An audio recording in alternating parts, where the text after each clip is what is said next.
Okay, it looks like we are live. Yes, we are. Okay, wonderful. Well, welcome everyone. Thank you so much for joining. And oh, Eliza, yes, welcome. And we are going to talk about the Taurus Lunar Eclipse today. Now, my assistant couldn't be here, so if you have a question, please raise your hand or just come off mute and ask it. When I do the hot takes at the end, I'll need you to tell me your your details for your chart because I'm not going to be able to monitor the chat while I'm doing everything myself today. Okay, so let me share my screen and we'll just get started. So if people could mute when you're not asking a question, that would be helpful as well.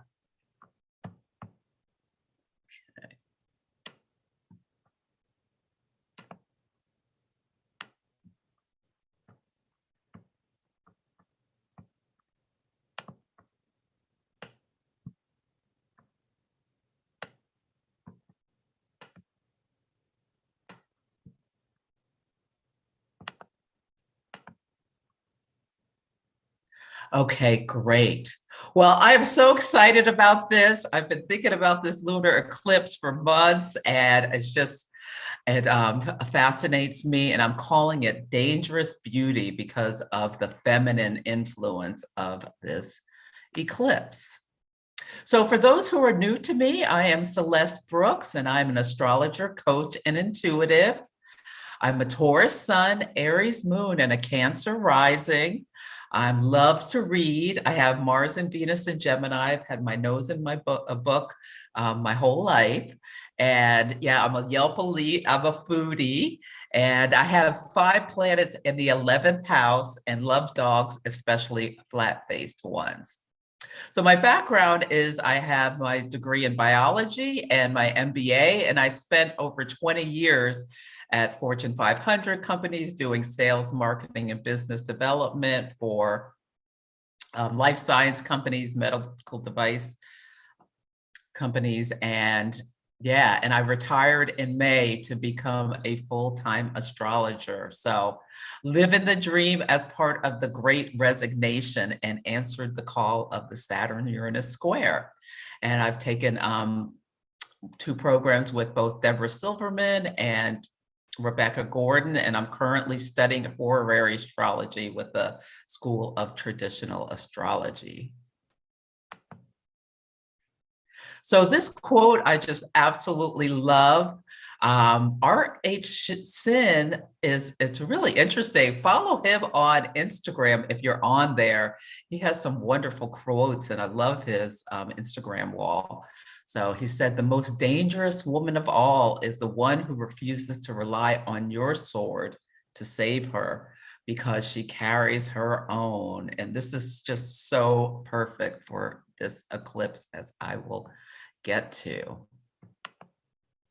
So what we're going to do today is I'm going to talk a little bit about the axis, the Taurus Scorpio axis, and this lunar eclipse, the anatomy of the chart, why I'm calling it dangerous beauty, and then some thoughts about the mundane astrology, and go through the signs of what the lunar eclipse may mean for you, and then do hot takes on participants' charts.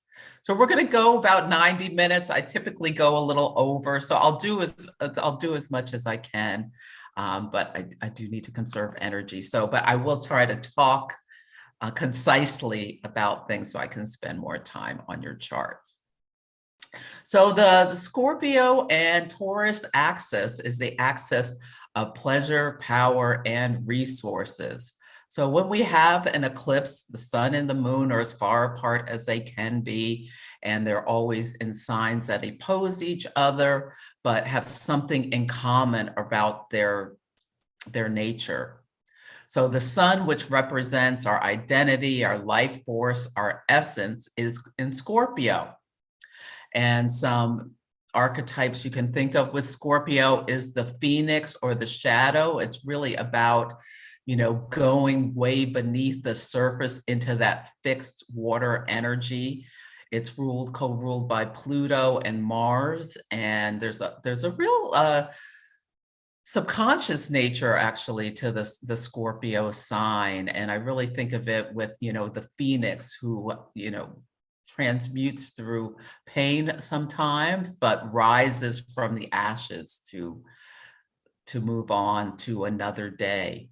And it's an intense sign. It's about healing. Scorpio is a great sign for a surgeon. It's also a wonderful sign for an investigator, someone who's willing to, hold that fixed energy in order to fix a problem or unearth what has gone wrong, like with the crime. People who are scientists, a lot of scientists have strong Scorpio energy. So it's a passionate sign, very powerful, mysterious. Some shadows can be controlling, scheming, obsessive, or cruel. Now, the moon, our emotional body, more about the subconscious, is in the sign of Taurus. And Taurus is fixed earth. And when we think of Taurus, it's ruled by Venus. So it's more like the sensualist, the artist, the lighter sides of life. Thinking about, I'm a Taurus myself, and one of my teachers talks about it being the yum yum factor. Like you're Taurus, you're here to enjoy the sensual pleasures. And we can think about it as a very stable, patient, practical sign, at its best resourceful.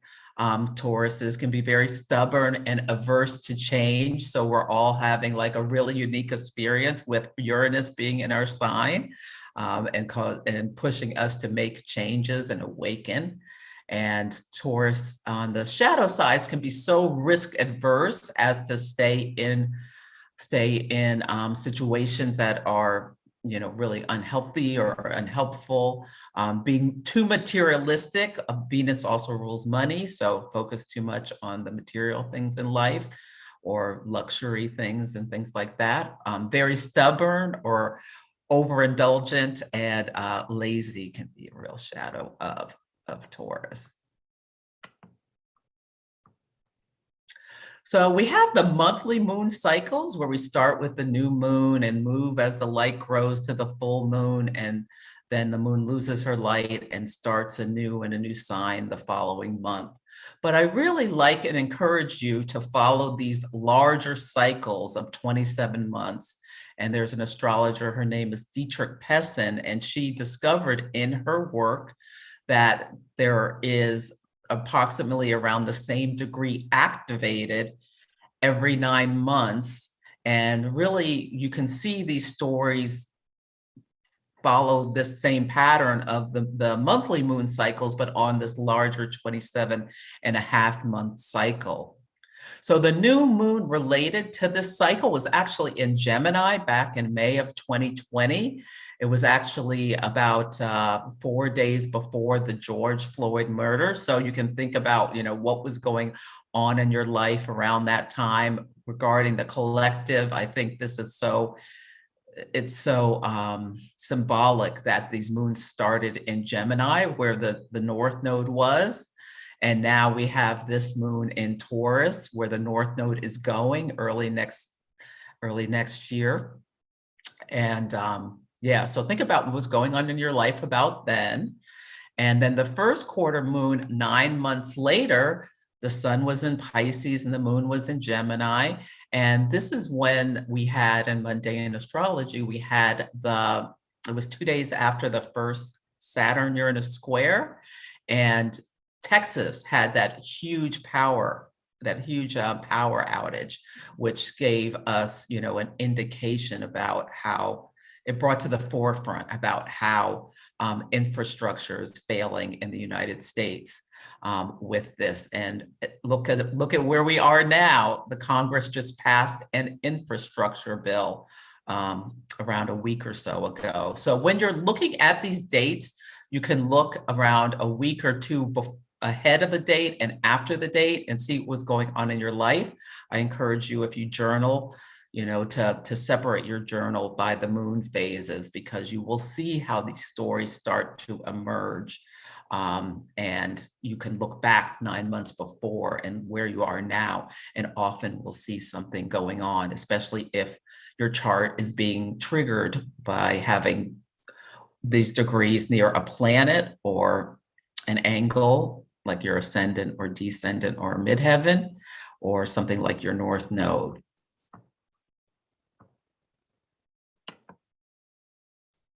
Before I start talking about the chart, did anyone have any questions about what I've talked about so far? Okay. So eclipses are new moons and full moons times 10, essentially. They are caused when the sun and moon are near the nodes. The nodes are our karmic past, what our soul is rising towards, what we need to leave behind. And there's something called the metonic cycle. So what will happen is the metonic cycle is like about a 76-year cycle where the exact same degree will be activated every 19 years.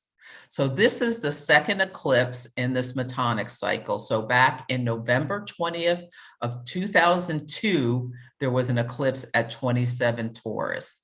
So you can think back in your life, if you can remember exactly what was going on around then and the year after, that may give you some indication of there should be some kind of similar or related or mirroring or rhyming theme about what happens in your life. So I encourage you to stay present for this eclipse season and maybe write about it. And if you are old enough to remember what was going on 19 years ago, really think about how what was going on now is reflected back to then.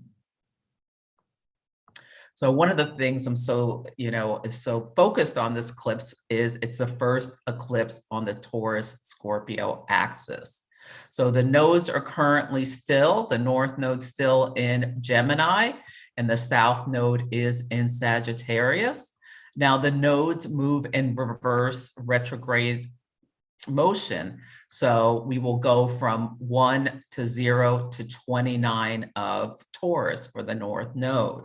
So on January 18th, 17th, or 18th is when the actual shift happens. But this eclipse will give us some indications about what the story for the collective is going to be going forward. And I think with the north node going into Taurus, the sign we're supposed to be looking towards the most positive traits of Taurus in order to, grow, is about, how can we focus on simple pleasures rather than needing to go, on some extravagant worldwide vacation or, spend a bunch of money in order to feel like we did something real. How can we focus on the simple things about enjoying our senses, about enjoying being with our loved ones, Venus? How can we release materialism with climate change? We're seeing how, all this rampant materialism in just a short couple hundred years is causing all kinds of calamities with the Earth. I'm really concerned. There's a Jupiter-Neptune conjunction next year we may have some big weather events coming. So I think focusing on protecting the Earth and the climate change will become more and more pressing due to potentially events related to storms and things like that.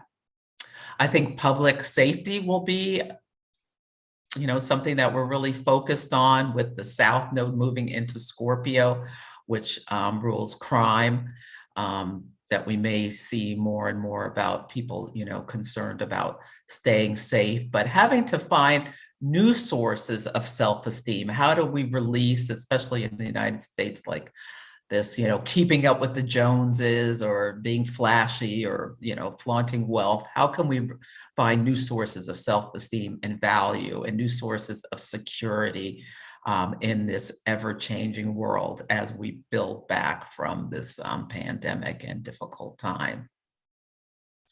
The most this exciting part about this full moon is that the moon is what's called parallel of fixed star Arcturus. And a parallel is similar to a conjunction.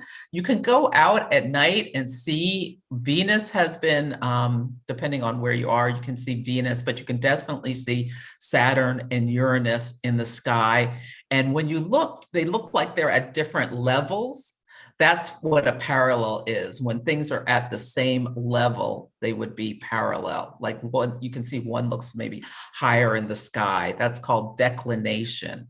So the moon is at the same level essentially as this fixed star, which is known as the pathfinder. It's the hunter who farms, and it's about, being innovative, especially if you're in a position where your skills you have, or what you do is, no longer something that you can make the appropriate salary or resources from, or maybe you just don't like it anymore. It's about like, how can you pivot from old ways to new ways? And I encourage you to think about that during this eclipse season, because you may get some really great, insightful ideas on how to move forward with this energy. As well as Venus in Capricorn is in a sextile to Mars in Scorpio. And sextiles are opportunities. They bring opportunities into us. It's a soft aspect if we lean into them. And Capricorn and Scorpio together are a sign of strategy and planning. People have these two signs strong in their chart can be really great at strategy. This is like the CEO energy. Like you can have this really long range goals and the energy to pursue them. And so for me, this is like Venus and Capricorn, all about knowing your worth, and Mars and Scorpio having that drive and intensity to go after what you want and execute. And with the Venus is trine Uranus, Uranus can bring in just like innovative ideas and things like that. So maybe take some time to just journal and just let ideas flow. Think about what your goals are, just let things flow and write around this time. Yeah. Now, there are also some difficult aspects in the sky that are, this could be a bit of the next few weeks could be really, really bumpy. The first one is, well, Mars is almost exactly opposite Uranus. Mars opposite Uranus is like this explosive energy. Yeah, this is like, somebody's driving their car and somebody cuts them off and they give them a finger and then the person starts shooting. It's like this crazy wild energy where things can go to 10,000 unexpectedly. So I really encourage people not to get into unnecessary conflicts, because the other person may have an overreaction, or if you see someone acting, listen to your intuition. If you see something and it's concerning, just like get away from that person. And they both square Saturn.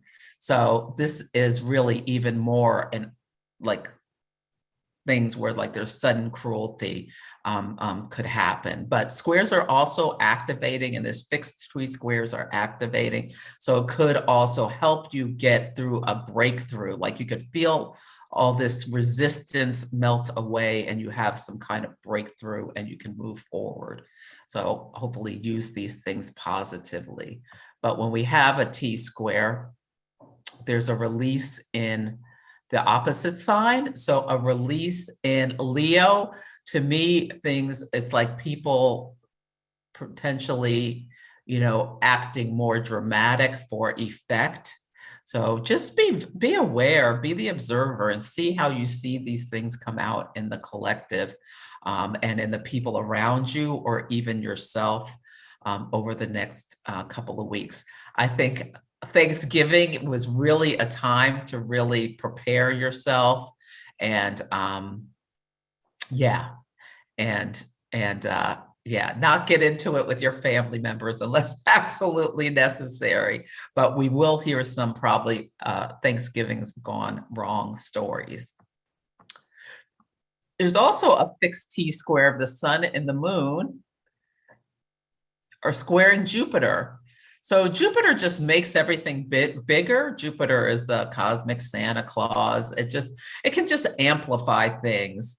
And we typically think of it as bringing abundance, but it can just make everything bigger. So, this eclipse season is a time where emotions run high. Full moons are a time when emotions run high, and this full moon eclipse is the longest in 100 years. NASA is going to be filming it. So if you want to see it, you should be able to see it outside in the US because it's happening during the night. But it's going to be like a 3.5 hours almost that the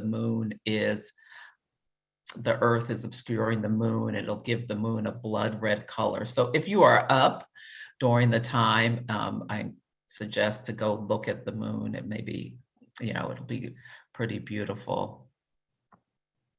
And then the whole big story about this moon, which caught so many astrologers' attention, is it's at 27 degrees of Taurus, which is right next to the fixed star Algol, which is at 26 degrees of Taurus. And this is the most feared fixed star that there is. So in mundane events, you can see casualties or tragedies in mundane events. The Chinese called it piled up corpses. That Astro World event that just happened like a week or two ago with, I believe it was Houston, where it was a concert where 50,000 people were together and essentially crushed each other, and several people died. Just absolutely horrible. This just to me is an eclipse event, an Algol eclipse event. But people also called on this sign for victory over their enemies. It's also about intense and focused passion. And yeah, so this star in this eclipse is going to be trine the Pluto of the United States, which is at 27 degrees of Capricorn. So I'm also interested to see what happens in the US, and I'll be getting to that in a minute. Yeah. So this is why I called this dangerous beauty, because this fixed star has been associated with the female, the feminine, women, called Ras Ghul by Arab cultures, the head of the demon, the wife of the devil. In Talmudic law, it was Adam's first wife, Lilith, and she refused to be submissive and left him. And she was said to be the cause of all men's wet dreams because she only came to Adam at night while he was sleeping. And yeah, so Bernadette Brady is this brilliant astrologer who has studied fixed stars extensively, and she has a couple books about them. And if you're interested in them, I highly encourage, I have one in the resources for you to read. And she talks about all of the fixed stars and what it means if your sun's near it or any of the other planets. But she credits this with the fact that in Christianity, Judaism, and Islamic religions, how sexuality became so repressed, and that there was all this negativity associated with sexuality, which eventually led to men trying to control women, and control women's sexuality, and being so fearful of women's sexuality and women's power. And the Greeks, it's Medusa. So there's a constellation Perseus, and there's a lot of mythology about Perseus and how he beheaded Medusa and used her head because her head was snakes, her hair was snakes. She was turned into a hideous monster because she had sex with Poseidon, and she was supposed to be celibate. She was Athena, the goddess of wisdom's priestess. And so she was turned into this monster as punishment, where anyone who looked upon her would turn to stone. So, the long story short, the constellation looks like this, with Perseus holding her Medusa's head, and he's using it as a weapon. This is the sword that he beheaded her with, which is also Capulus is another fixed star that has some intensity around it.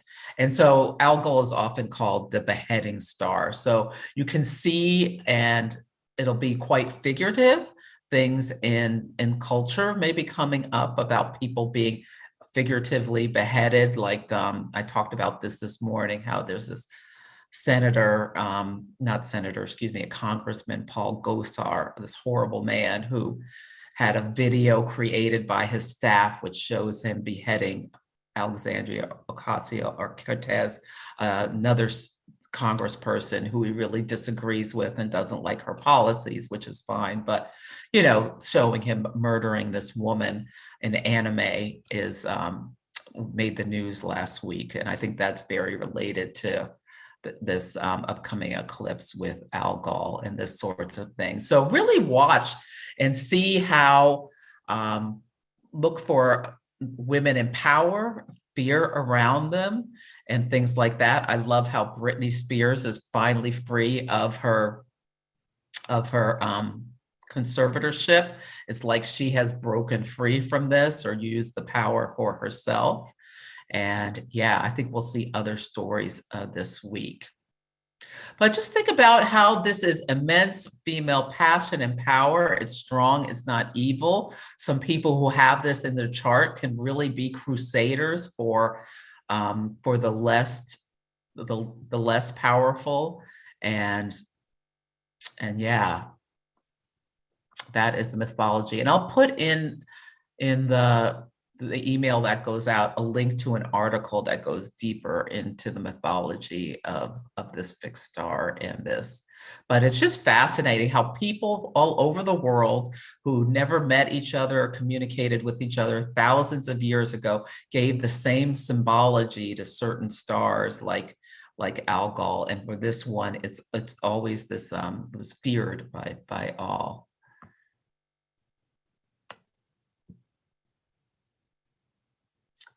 So the thing I find most interesting about this, as well as I talked about how at the beginning, when the nodes first went into Gemini, the North Node in Gemini and the South Node in Sagittarius, the first eclipse and event surrounding the eclipse was the murder of George Floyd. And I don't imagine anyone doesn't know that, but he was a Black man in Minnesota who was murdered by a policeman who knelt on his neck for 9 minutes and led to worldwide protests. And I mean, the conversation around that is still going on in the United States.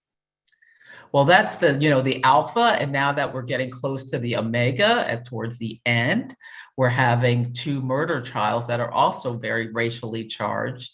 So this Kyle Rittenhouse was a 17-year-old kid who went to a protest in Wisconsin armed with an AK-47 in order to protect the property of people there, and wound up killing two of the protesters. And he is on trial right now.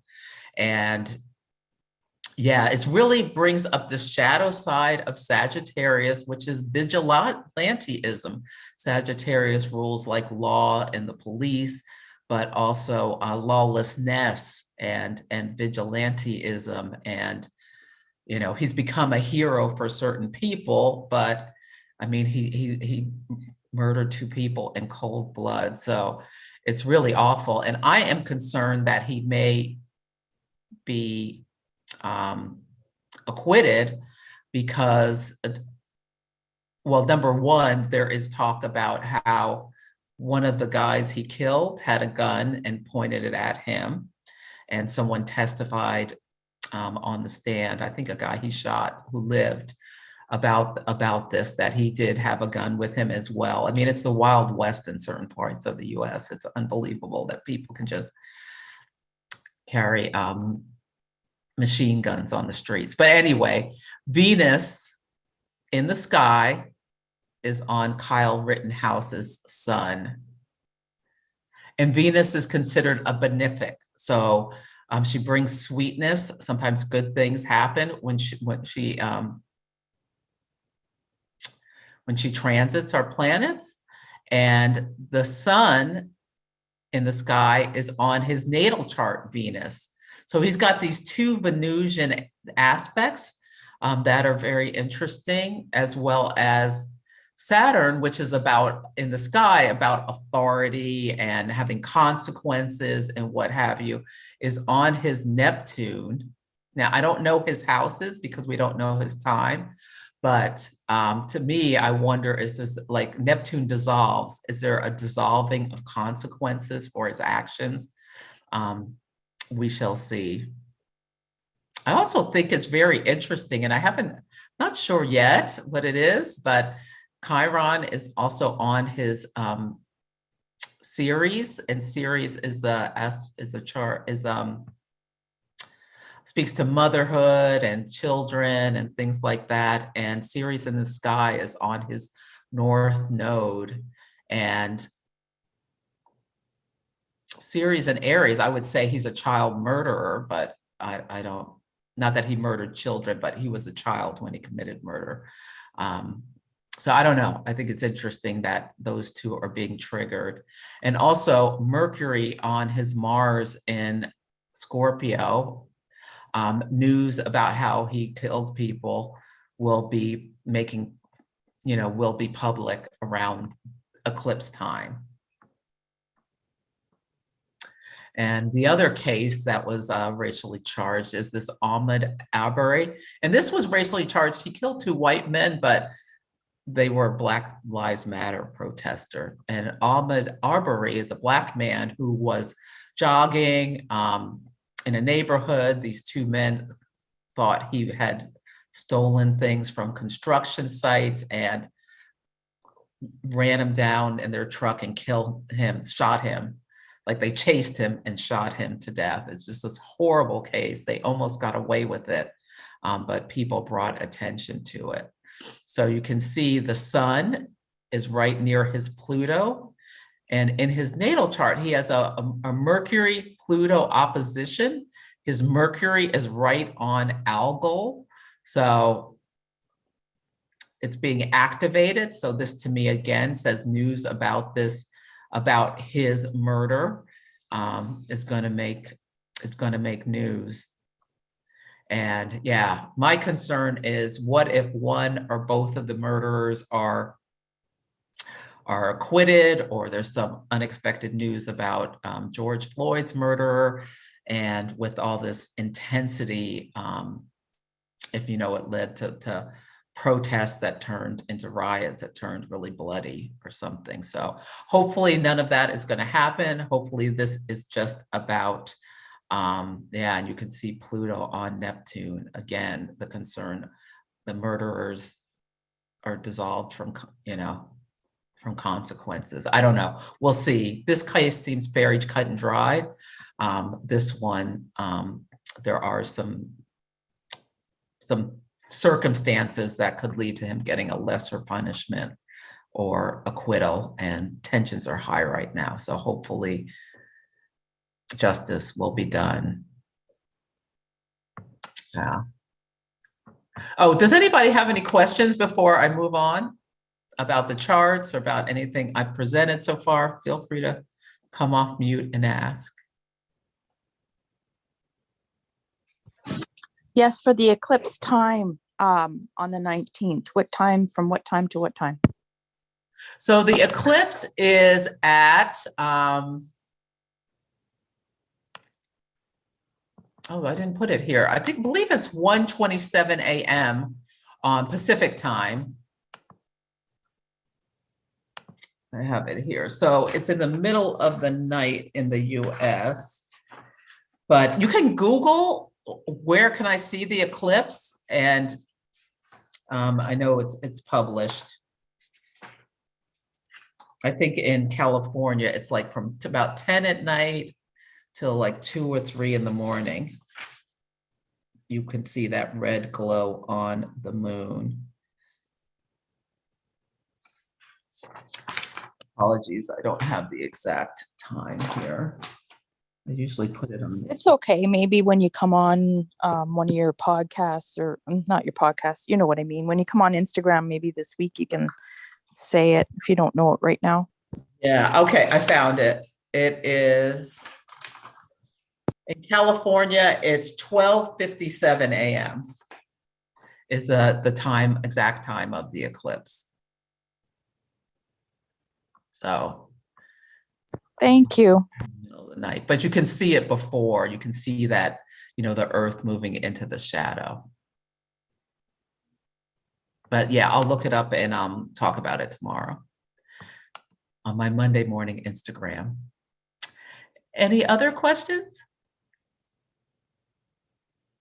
I'm curious about the Pluto, the United States having Pluto at 27 Capricorn, just because that's my moon, actually. So when you said that, I said, oh, but I'm curious how that's going to be impacted, like, for the country. But then whatever that effect is could also have something to do with my chart. So I was just curious. Yeah, so the United States is having its Pluto return on, I think it's about February 20th. So yeah, really watch your emotions and see if Pluto's been around there for so long, you probably already dealt with whatever is going on, and it's just for yourself, it's just More of the gradual. But also Venus is going to be heading towards that point too, right? So is that... Yeah, Venus is going to go retrograde at right conjunction with Pluto. So Venus conjunct Pluto can bring up all this intensity. Now, Venus on your moon, I don't know, it could be something about a romantic relationship or... Well, I was thinking about the eclipse because Taurus is the sort of, the Venusian ruled planet. So just perhaps the way the eclipse might affect that transit as well. Yeah, there's a big energy that is in a trine to your moon. So more likely a softer energy. Yeah, and Pluto being right there. It'll be really interesting to see what happens in your life. What is anything going to be unearthed about something? I think it's a really good time for you to think about like leaning into that insights. And would that be true for like the country as well because of the yeah. Pluto?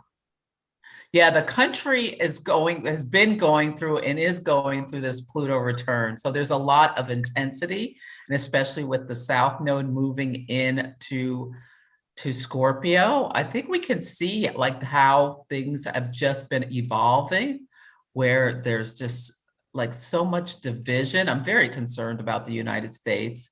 I'm concerned about our, financial situation with the market being so high, inflation going high, Venus rules money, Venus coming to Pluto. I'm concerned about some kind of market crash. We're also in what's called Neptune opposition. Neptune in the sky is approaching an opposition to Neptune in the United States chart. And so that can be like about disillusionment and things like that. So I think things will get better in a lot of ways next year, but I think it will also be difficult for the United States having this Pluto return and having this activation of Algol. And Joe Biden's sun is at 27 degrees of Scorpio. Oh, yeah. Yeah, so he's being a direct hit with this eclipse. His sun is in his 12th house. So we'll see. I looked at him and Kamala Harris's chart. I don't know. I think there'll definitely be big United States news about stuff in the coming eclipse season, because the second eclipse is on the ascendant of the United States at 12 Sagittarius. So there's something new that's starting with us. We're moving towards our Pluto return. We're in a lot of upheaval. It's it's a lot going on. But I'm hoping, after a Pluto return, you get a present. So I'm hoping through the hard and the deep work that we have to do, that good things will eventually come, and there'll be some kind of renaissance. But yeah, but it's we're still in the struggle, I would say. And emotions are running very high with people. Pluto on your moon could be like deep, intense emotions about passion. You can, passionate emotions. I was curious, what does the North Node have to do with this lunar eclipse? Because I have a North Node in Taurus. Yeah, so as you can see here, the North Node is at 1 Gemini, and the nodes move backwards. So it is going to, and an eclipse is when, a lunar eclipse is when the North Node and the South Node, the nodes are within 12 degrees of the sun and the moon. So that's what makes an eclipse. It's like this alignment of the sun, moon, and earth that essentially cuts off the transmission from to the earth from the sun at a solar eclipse, and like a channel is changed. Something is different. We move to a new place, and we can never go back to the place we were before.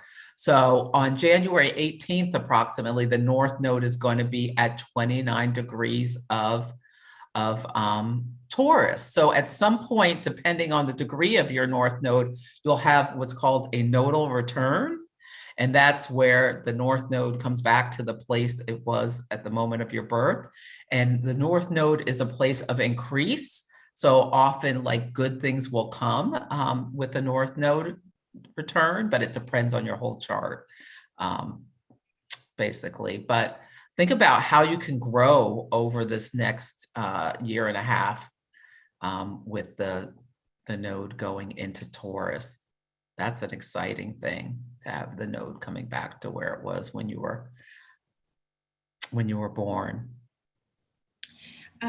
If I may, I have a question that I don't really know how to ask.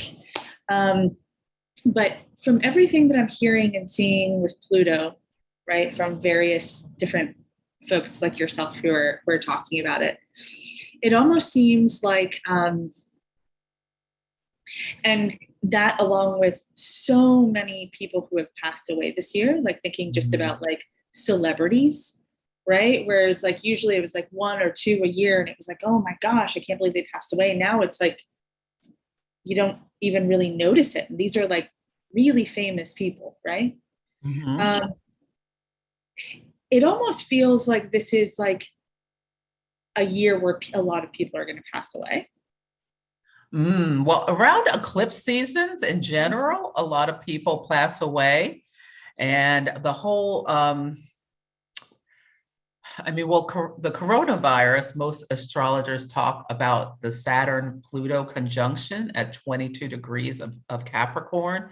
That was January 12th of 2020, as that being, what foreshadowed this event. And Pluto is death. Yeah, and Saturn's also a malefic associated with death. So yeah, we've seen, obviously with COVID, lots of people have died. In terms of celebrities, I haven't noticed that so much, but I think we're just so much more in tune with death, considering what we're going through, that yeah. But you will see in eclipse season, likely a lot of people die during eclipses. People get married. Someone said to me, so many people got engaged this last weekend. So we're in an eclipse season. People get engaged, people get pregnant, people like the big things in life happen. People die, people get a new job, people lose a job. So yeah, we do see things like that. But yeah, I'm going to keep an eye on that if I'm seeing more celebrity deaths than normal. I haven't really noticed it, but that doesn't mean it's not happening. Yeah, thank you for taking the time to answer. Oh, of course. My pleasure. Ah. Anyone else? Okay. So I love this. So the Sabian symbols are, there was a clairvoyant, Elsie Wheeler, who sat under a tree with an astrologer, Mark Edmund Jones, back in the 1920s in San Diego, and went through every degree of this zodiac, and she channeled images. She was blind, and she channeled images for each degree of the zodiac. And you can Google them online, the Sabian symbols. There's also this great book by Linda Hill, where she goes into more detail about them. But the one for this eclipse is a woman in middle life stands in rapt, sudden realization of forgotten charms and unexpected recovery of romance. So I love this. I think it's all about like Stella getting her groove back and Venus being in Capricorn and knowing your worth as a woman, and Taurus is a sign ruled by Venus, and Algol, like be feminine power and intensity. Yeah, I love it. I think this is great. Yeah, so, and you can look at your all of the degrees of your especially your sun, moon, and rising, and read the Sabian symbol and see how it relates to your own life. A lot of times people find they really are really insightful and accurate about relating to their own life. So the caution with this eclipse is impulsivity. Mars opposite Uranus is like textbook taking regrettable actions. Yeah. And really interesting to look at. I talked about this morning. So today the sun is in Scorpio and the moon is in Aries, and these both signs are ruled by Mars. And like I was on Twitter, so Bernie Sanders made some comment. He's a senator in the US about people, billionaires and billionaires paying their fair share. And then Elon Musk said something about, I thought you were dead. Thanks for reminding me you're alive. Shall I sell more of my stock? And then Greta, I forget her last name, but the girl who's really into climate change said something about it might be nice. The only good thing about climate change destroying the earth is that Elon Musk won't be here anymore. I mean, it was just like this ratcheting escalation of these nasty comments that just really spoke to this like impulsivity, like kind of nasty things people are saying, and like this Marsian stuff. So yeah, I suggest avoiding that, and watching for obsessive thinking. Scorpio can bring, some kind of a obsession or jealousy or things like that, or you can find out dirty secrets revealed. Could be something that happens. So yeah, keep everything aboard, and picking your battles and watching out for subterfuge. I had said a few weeks ago about, like watching your drink. I just feel like, I don't know, there's something about this Scorpio season, especially like with Algol, yeah. And with that Astroworld thing, there was something in the news about someone injecting someone else with drugs. And a security guard there had been injected with drugs, and then some people are saying it didn't happen. I don't know. Anyway, my point is watching out for subterfuge. Scorpio can be things done underneath the surface where you're not immediately aware of the damage. So the advice is to embrace your sexuality. Scorpio season's all about, embracing your sexuality and standing in your power. as a woman, knowing your worth, or a man, stand in your power, knowing your worth, reassessing values, Venus rules values, and releasing limiting beliefs, being the pathfinder, finding new ways to do what you want to accomplish. Okay, and so then what I'll do is I'll go through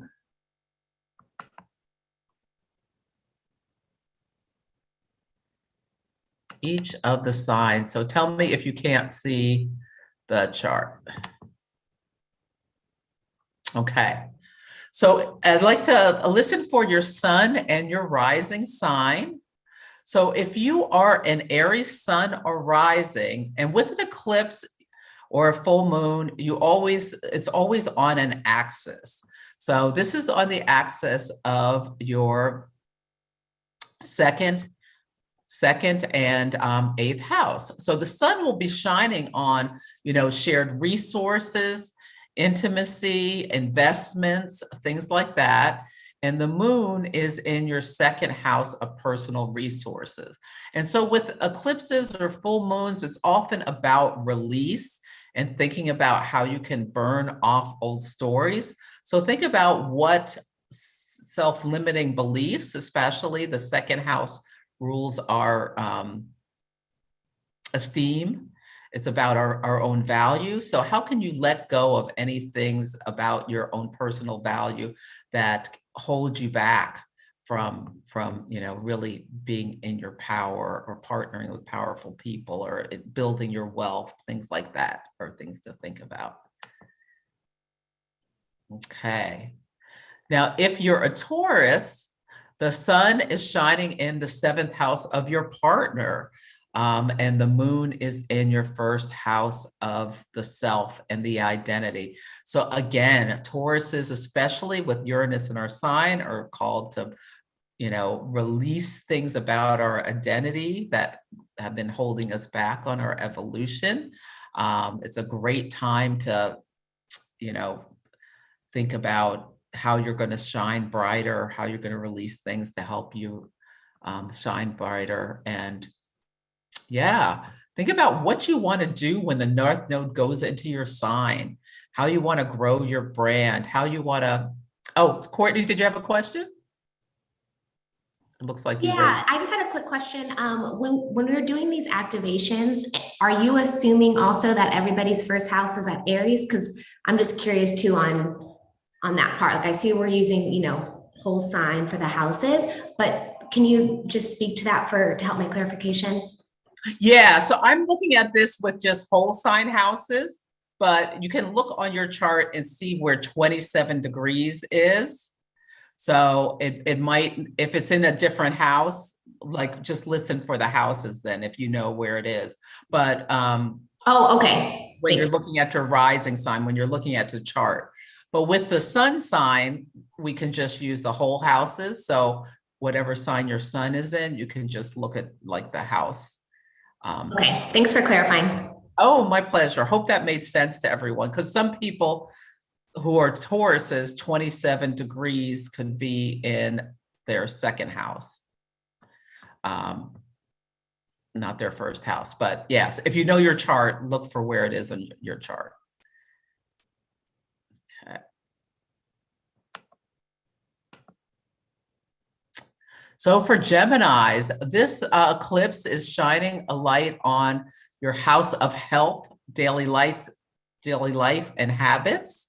And I think of the 6th and the 12th house as about physical health versus mental health. And with Gemini, a sign ruled by Mercury, if you really watch for any kind of anxiety coming up or things, and think about how you can really take care of your physical and your mental health with this time, getting enough sleep, doing whatever you need to do, like meditating or what have you, in order to be your best self. Now, for Cancers, the sun is in your A fifth house of what you do to bring pleasure to yourself and romance and sex and children. So topics may come up. It's really like really trying to not, get into arguments with your children is a good thing to do, or, understanding this energy is intense, and, giving yourself grace if you blow your top, or, just trying to be aware that there could be some conflicts coming up with children. And the 11th house is a house of friends and groups and things like that. I don't know. Are there any things you've outgrown that you need to shed or do differently in the house of groups or around friendships?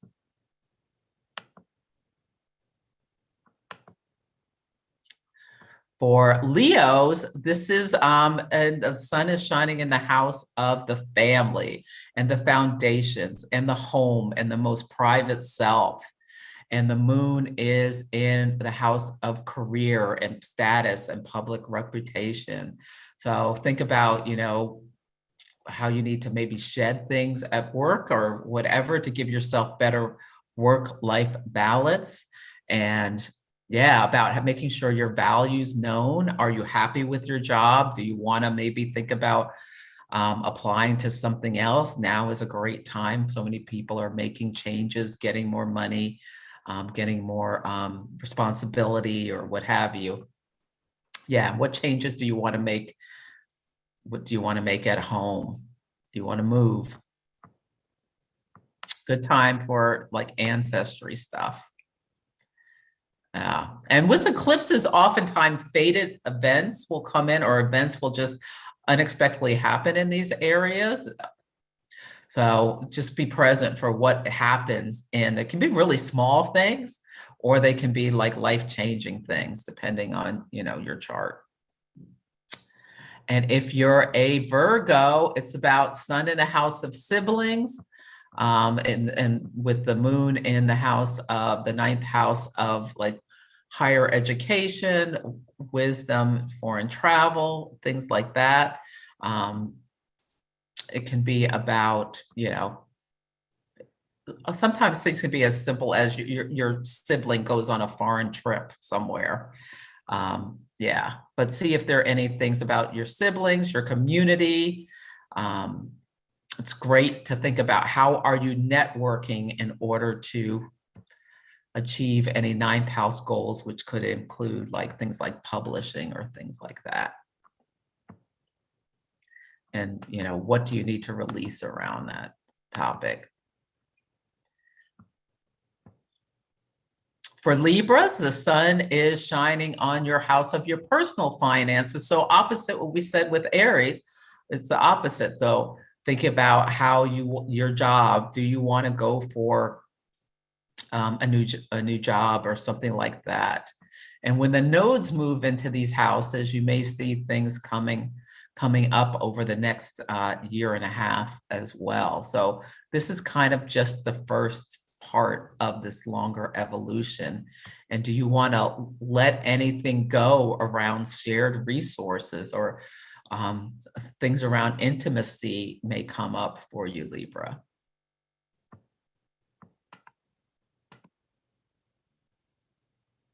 And so Scorpio, the sun is shining on the first house of self, and the moon is in the house of the partner. So again, adjustments and things coming up into focus around your relationships.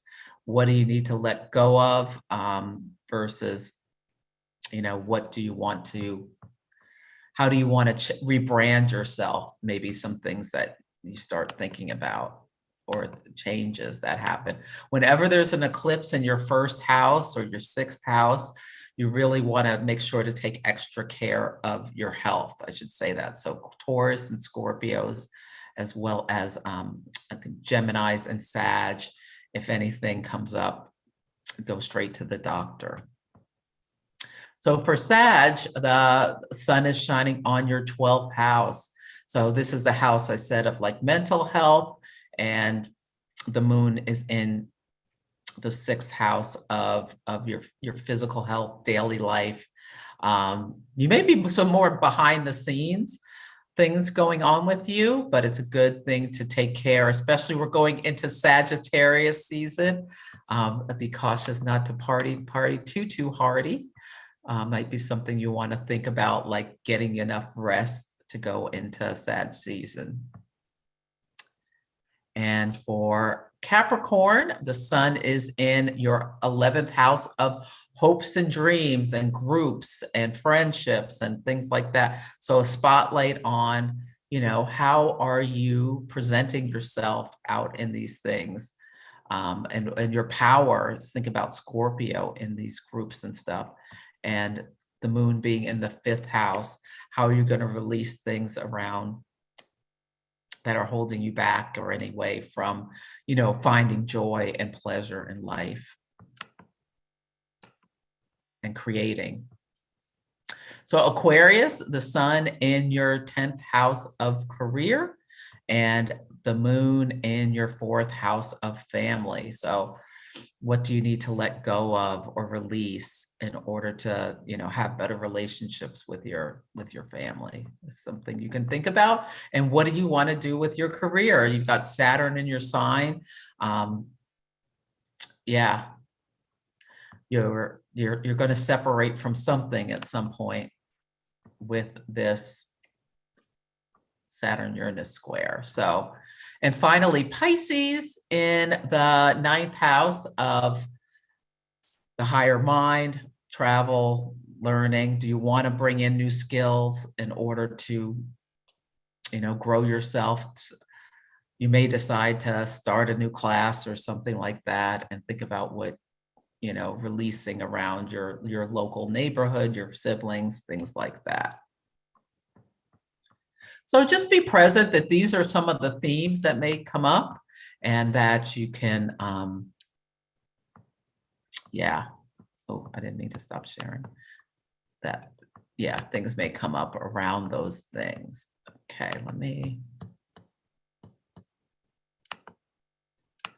Okay. So for this lunar eclipse, now eclipses are like, the energy is a little unstable. Some people don't do any kind of ritual or anything like that. They say you shouldn't manifest anything, but I still like to take some time to do some, just to have a little bit of a ritual around the eclipse. So I do not put my crystals and stuff outside in the moonlight during eclipse, but I still take time to do some journaling and stuff. So I bring in the elements with fire, and earthy sense with the moon being in Taurus, and woodsy sense with your incense or your candle. Earth, tiger's eye is a great crystal for Taurus energy, and a jasper as well is a good crystal. Roses, putting some nice roses on your table or any other flower that you like. The journaling for air and the quiet time. And then water, I always do like some kind of oracle card reading or tarot, and meditation is really good too. So these are some prompts that I think are really good to get you thinking about, what this Taurus energy, how you can use it in the best ways. Really think about, do you know your value? Self-esteem, Taurus rules self-esteem. Venus is about value. Venus is now in Capricorn, so it's about really knowing your long-term value and how you can release anything that's holding you back. And I think the song of this eclipse is Fifth Harmony's I'm Worth It. I'm sorry, it says I Worth It. It should be I'm Worth It. Yeah, that's a perfect song for this. And reassess how you expend your personal resources and letting go of wastefulness. I think this is something to think about, like the North Node going into Taurus, as well as with the US having a Pluto return, and there's concerns about the economy or the stock market and things like that. Maybe not using risky ventures may not be the best thing to think about right now, risky financial ventures. So think about how you're expending your resources, how you can save more to expand your wealth. And being more sensual. So I have a question about Pluto and North Node in Taurus. If Taurus is like the Earth and Pluto is transformation, do you feel like that's going to really create a collective shift on like, I don't know, just like really taking care of our environment and having to change how we structure like a lot of the way humans live, because like otherwise, you know, the climate crisis, it's so real. Do you think like Pluto and the North Node in Taurus, do you think like that story could play out, if that makes sense? Yeah, I think the North Node going into Taurus is that climate will be even more in focus. And yes, I think there could possibly be weather events or things like that that force us to really get more serious about taking. Yeah. And really change, because like Pluto is like you have to change. I mean, I wonder if it's going to play out like that, but yeah, the question. Thank you. Oh, you're welcome. Yeah. And so sensuality with Scorpio season, sensuality with Taurus, sexuality with Scorpio. How can you be more sensual and embrace the delicious parts of life? Taurus is all about enjoying like the yum factors, enjoying simple pleasure, the five senses of, you know, sight, smell, all that kind of stuff. How can you be more present and enjoy things? Yeah, and embracing gratitude and forgiveness is always a good thing with a full moon.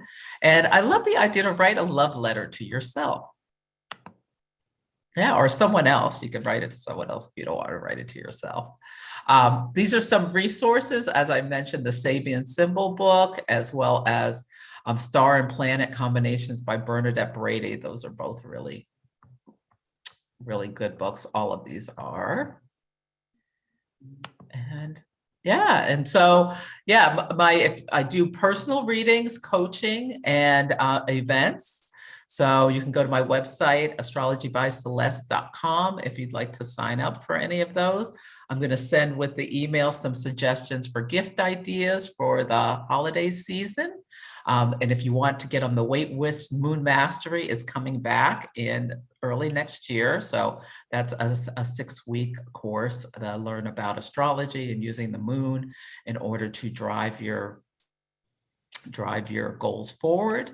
And I am on Instagram Live every Sunday at 9:30 a.m. I talk about like the astrology of current events.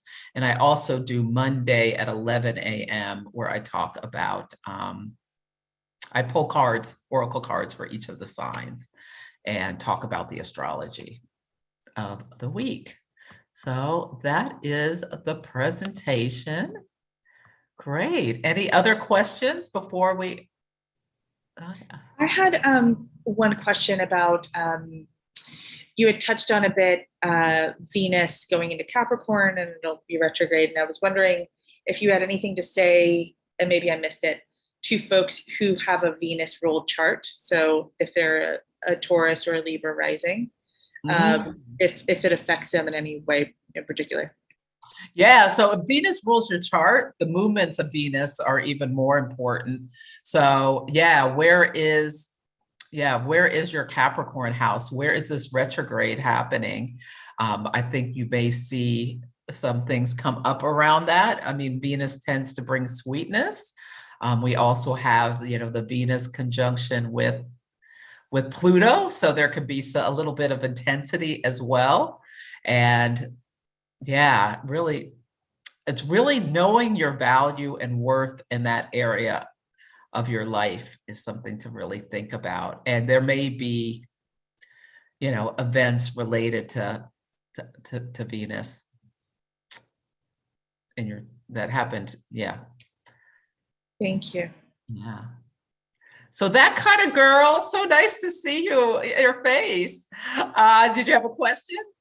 Yes, thank you. And this has been so insightful and helpful. I love how you connect astrology to current events. I've never known any astrologer who does that, and I just look forward to it every time. My question, so I'm a Pisces rising, 0 degrees Pisces. Do you consider Neptune or Jupiter to be the ruling planet of Pisces? So it depends on what technique you're using. Like traditional techniques, it would always be Jupiter. I consider them co-rulers of your sign. So both, yeah, like if you do, like there's a technique with your age called perfections. You would always look at Jupiter as the ruler of Pisces, but like when you're having transits and things, I mean, Neptune does rule your chart, and next year will be interesting for you because they're both going to be in your sun sign and they're going to be meeting. And And I have a April. moon too, so Yeah. Yeah. Thank you. You're welcome. Catherine, did you have a question? Yes, I was just asking, I wanted to ask that when you went through the signs and like, you know, kind of what we are supposed to kind of look at, does that only apply to the sun sign, or like if you have like Sagittarius rising, would I like also listen and kind of take advice for that? Only because you said that people with Sagittarius Gemini axis both are like, if there's something that comes up, you should go right to the doctor and like get it checked. And I'm like, Yeah. So does it apply or no? Yeah, I look at sun and rising, and you can also look at your moon. Someone asked about the moon. Yeah. So you can also look at the moon too. Okay, so take all of that and kind of like take that wisdom as a group. Okay. Yeah, but I think you see things more popping into your life around your sun and rising sign with these activations. Okay, thank you. You're welcome. Oh, and thank you, Michelle. I'll look up that page 6 article about the celebrity deaths. Okay. Okay, now I'm going to do some hot takes on natal charts, and I'm going to start with Narinder. Let's see, because Narinder is going through some difficult times. Let's see. So Narinder, can you come off mute and tell us like what's going on with you that you had the questions about? Okay, so my life's been pretty stressful from September to 2017. So I was made homeless, and then that sort of had an impact on my career, and it hasn't sort of gone back to normal ever since. So I'm kind of waiting for things to go back to normal or things to improve. And I keep hearing astrologers saying, oh, when Saturn moves into Aquarius, your life will get better. Or at the end of this year, when Saturn moves into the next house, it will get better. And nothing has really happened. So all the little forecasts that I've had, nothing's really moved. And I'm trying to make a career change now as well, because I don't want to go back to what I was doing. I can't really go back to what I was doing either. So there's just, everything is up in the air. Like if I had to list out everything that was wrong about my life, it's every area of my life, my career, my home. There's no love life. I've never been married. And so I've always been single as well. So it was really great for a while when I was living in central London. I mean, I had a lot of challenges because of the work I did, met a lot of nasty people in the corporate world, but on the whole, it was quite good. It sort of really expanded my life out, but it just all went downhill from September 2017, and it hasn't sort of gotten back on that track. And I have a lot of problems with my Taurian mother who I'm having to live with. Like a lot. So September 2017 is when things started going downhill for you. Well, that was actually the final blow. It started in 2015, and then the court order was made in June 2017, and then the final eviction was in September. I moved out before then, sort of thing. So, but it was all sort of bodged. It was all to do with a bodged up court case. It wasn't sort of, I hadn't done anything wrong. So I think that's where a lot of the trauma comes in, when you haven't done anything wrong and something bad happens to you, sort of stays with you for a bit longer than if you had done something wrong, you sort of get over. I think you probably get over it a lot easier. Yeah. Okay. Well, what's happening right now that jumps out at me is that, so you had an eclipse to your Venus and South Node conjunction in December. And Venus is all about Venus's values and money. And the South Node, like, has anything happened since June that you can relate to the story of what's going on? Have you been releasing anything since June, or? Yeah, I mean, it's been a healing to be at home, because I've sort of realized a lot of my issues come from my parents. So I had to be here to be able to see things. Yeah, so I've done, because I'm writing a book, I did a lot of family history, and I found out some really ugly truths about my family, but also why my relationship with my family is so toxic. I think writing a book about the past is something that's really good that you're doing. Okay. I think this is his Venus South Node, and it'll be interesting to see what pops out into your life in March of next year, because that will be the first quarter moon from that eclipse.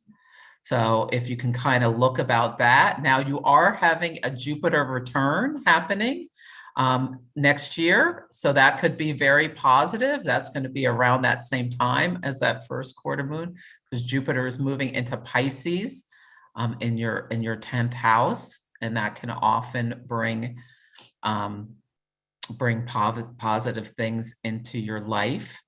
Yeah, so I would really focus on the sun is shining in your 6th house of daily life, health, habits, things like that. What routines and what rituals you can put in place in order to support yourself, support your mental health, with the moon being in your 12th house of,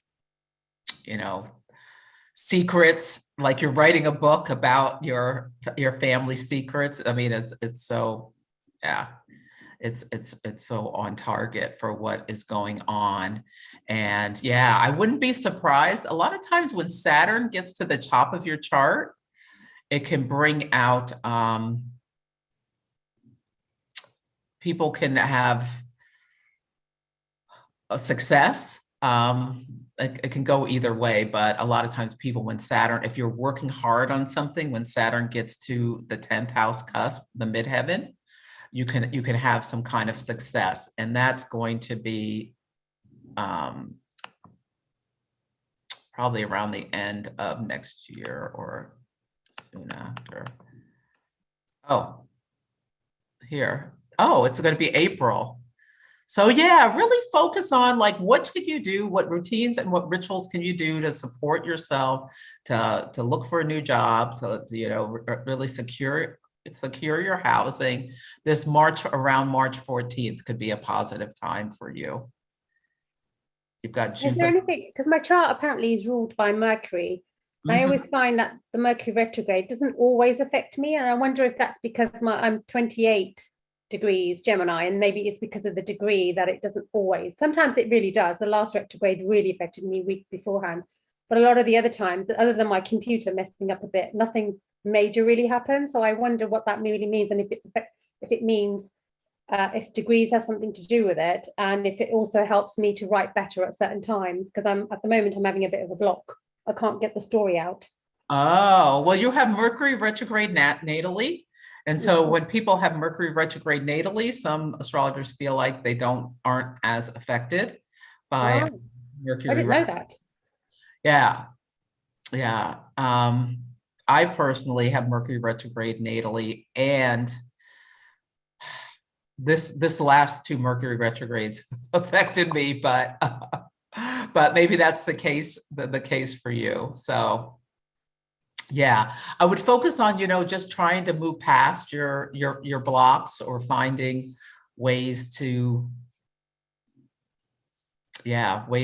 release them. Right now, Venus is in your 7th house till March. So, I mean, if you can think about, like, who do you partner with? Who are your best friends? Things like that. The 7th house is the house of the other. Who can you bounce ideas off of? Who's there to support you? I think would be good. 7th house, you're talking like a best friend, rather than like just casual friends, or more of the 11th house. So I hope that's helpful. I want to make sure to get some more people.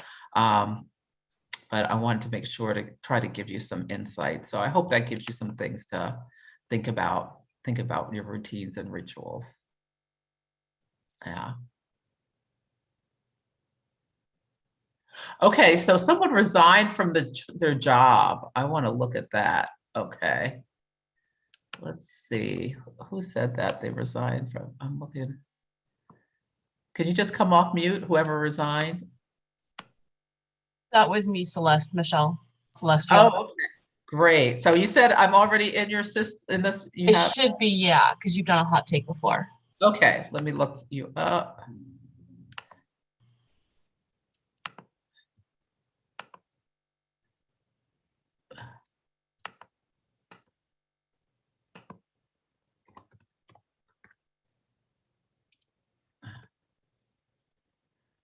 Okay. What's your birthday? That's it, June 10th, 70. Okay. Okay.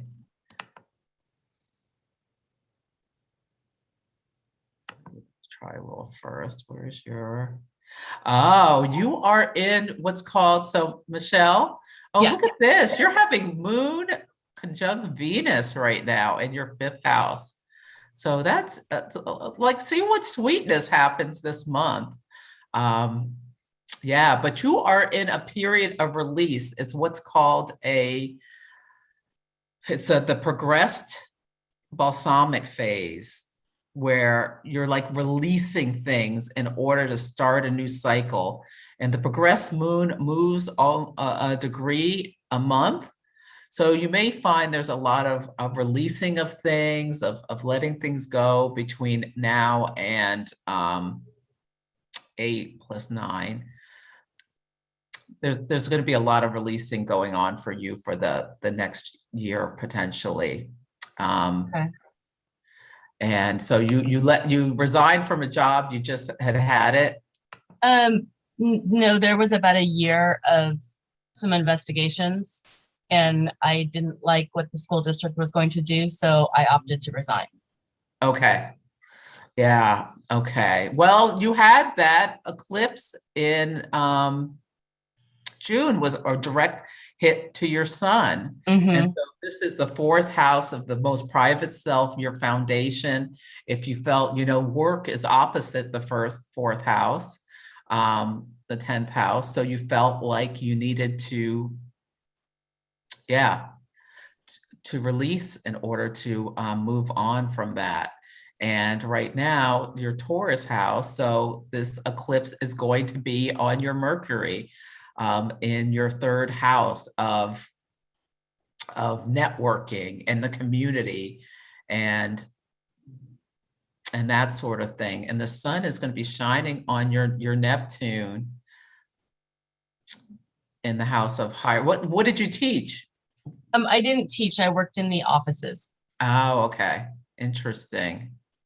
So are you going to add new skills to yourself to pivot or make a change, or you just want a similar job? No, I've actually been helping my sister out with her kids while I've been on leave, and it's something that's going to potentially be like a permanent for a few years. Okay. And I have what was my side business that I'm pushing towards a full-time business. So I'm hoping that I don't have to go back to like a 9-to-5 job. And between helping my sister and my business, I can do it that way. And is it a spiritual business? Yes. Yes. Okay. So Vesta is the asteroid of it's sisterhoods, sisters, things like that. And it's right on Neptune in the 9th house. So think about how you're expanding with the help of your sister, your spiritual business and growing it. I want you to think about 9th house topics like publishing, like how are you putting yourself, the moon being on your Mercury at this eclipse, how are you networking? How are you getting your name out there? How are you expanding your business in order to grow it? And the North Node going into your house, it's already here. Oh, no, it's not here yet. But the North Node right now is in your house of, it's in your house of networking and the local community. It's going to be moving into your house of how you make money, how you make resources, new starts. And you've got Uranus here, making a change in how you bring money to yourself. So I think there is the energy here for you to be making this change. I think it's great that your sister is helping you. And yeah, I would think, keep on pushing and think about what you can do between now and March with it'll be the first quarter moon of that eclipse. I think you'll see like things really start popping out by March. Okay, thank you. Yeah. Oh, you're welcome. Congratulations on, There was a lot of releasing because even after it happened, I was out of the job for 14 years. So even after I made that decision, it was still a lot of really letting it go. Like, this really just happened. Okay. Yeah. Well, congratulations. It looks good. Should have. Okay. So Anna Ree has big career decisions to make. Do you want me to look at your chart, Anna Ree? Sure, that would be great. That would be great. I think I might be in your system. Okay. I think. Okay.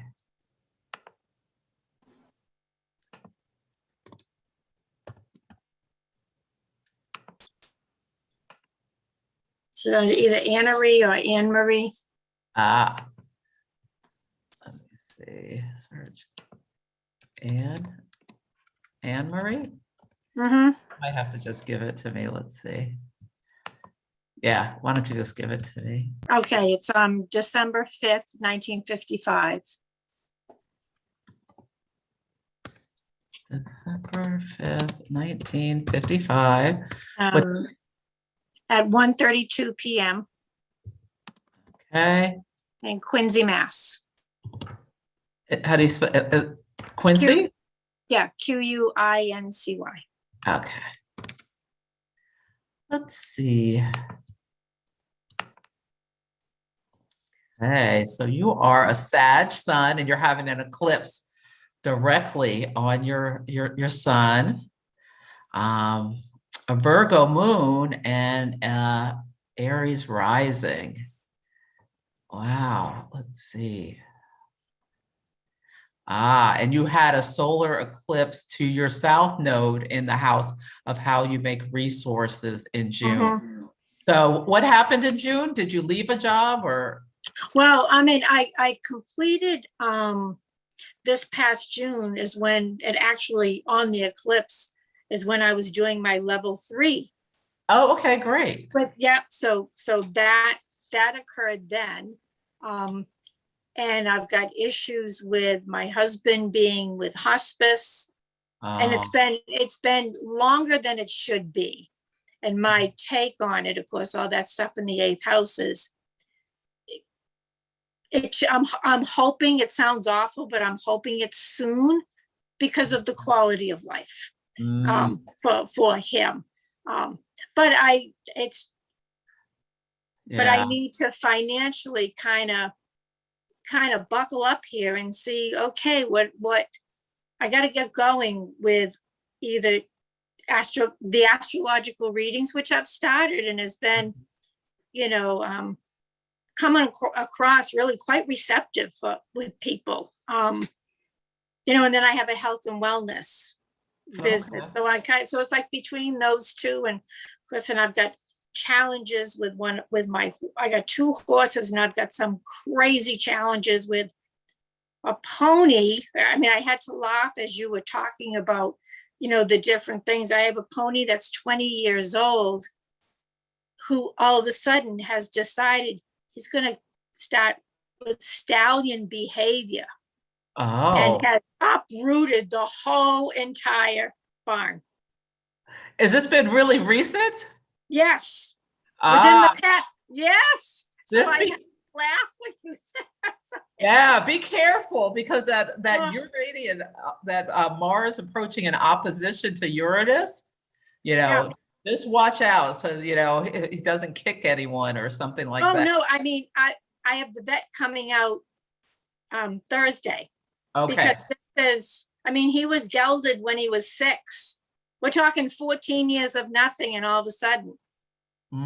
How interesting. Okay. Well, the things that jump out at me are, I love how you're starting a new role. Your progressed sun is in a sextile to your ascendant. So that's really good. In terms of like giving you the energy to have this new career. I would suggest that you always ask people who you do readings with and who are happy to give you like some kind of testimonial. Make sure maybe you have a Yelp page or something to help you. I have them doing that on Facebook because I've just created a page. So yeah. Oh, good. And then you have your progressed moon is Pluto, right near Pluto. So yeah, I can see there's a lot of intensity in your life, a lot of intensity around your around what's going on with your career. In terms of your husband, you know, he's in hospice, so that means he has very little time left. Is that correct? Well, he's been in hospice. This February will come up 3 years, and they told us 6 months. What? Yes. Wow. Well, this. So, yeah. He's in a group home now because I just could not take care. I can't do it. I can't. I'm not physically able, or wow. No one person can do it, you know. So I wouldn't be surprised if he goes during this eclipse season, because you have your sun in the 12th and you're having a direct eclipse to your sun, and sometimes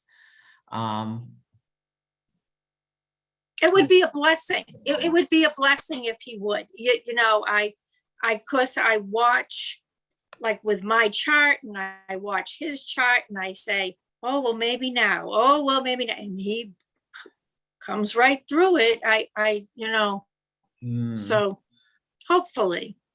I mean, sounds horrible, but. Well, I mean, if there's also quality of life issues. There is no quality. There's none. There's none. Yeah. So. Yeah, I don't know. I wouldn't be surprised if it happens during this time. Well, that's good to hear from someone like you who's knowledgeable. So it's not just my take. Yeah. Yeah, look at this. Venus at the eclipse on December 4th. Venus will be right on, Juno, the asteroid of marriage and partnership, will be right on your Venus. So yeah, and an eclipse to your 8th house, I wouldn't be surprised, or even nearer to this lunar eclipse. Yeah, I wouldn't be surprised. But yeah, congratulations. Yeah. On getting your business going. And no, it's been fun. Yeah. Okay, Michelle is feeling a bit. Thank you, Anne-Marie. Sorry, I just went on. Okay, Michelle, you're feeling a bit lost. Let's do someone who's a bit lost. Yeah. I'm gonna put my my information in the chat box just so I don't have to spell it out. Okay. Because my city, it might take me a little bit. Well, just okay. It's hard for me to. Well, maybe I can say it out loud. That's it's fine. Easier if you do. Okay, so it's February 5th. Yeah. 1980. 11:42 a.m. Okay, and where? I'll spell it out. It's R as in Rick, I as in igloo, O as in opposite, space, P as in Peter, I as in igloo, E as in elephant, D as in dog, R as in Rick, A as in apple, S as in Savannah. And that's in Puerto Rico. Oh, okay.